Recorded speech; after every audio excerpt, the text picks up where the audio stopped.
Hi hello everybody. ఈరోజు ఒక ప్రధానమైన అంశాన్ని మీ ముందుకు తీసుకొచ్చేందుకు నేను మీ ముందుకు వచ్చాను. కూటమి అధికారంలోకి రాకముందు ఇచ్చిన హామీలను అమలు చేసే దిశగా అప్పుడే మౌఖికంగా పలు ఆదేశాలను జారీ చేస్తుంది. ఇప్పటికే సూపర్ 6 హామీల్లో కొన్నింటిని అమలు చేసే దిశగా చర్యలు తీసుకుంటుంది. ఇందులో భాగంగా గత వైసీపీ ప్రభుత్వం ప్రజలపై పెను భారాలను మోపింది. ఆస్తి పన్ను, ఇతర పన్నులను కూడా భారీగా పెంచింది. వాటితో పాటు చెత్త పన్నును కూడా విధించింది. అయితే ప్రస్తుత కూటమి ప్రభుత్వం చెత్త పన్నును రద్దు చేసే దిశగా అధికారులకు ఉత్తర్వులు జారీ చేసింది. అయితే ప్రస్తుతం మౌఖికంగా ఆదేశాలు జారీ చేసింది.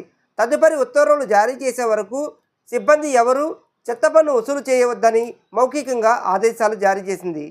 ఈ పరిణామంపై ప్రజల నుంచి ప్రశంసలు వస్తున్నాయి. ఇతర హామీలు కూడా అమలు చేసే దిశగా కూటమి అడుగులు వేస్తుంది.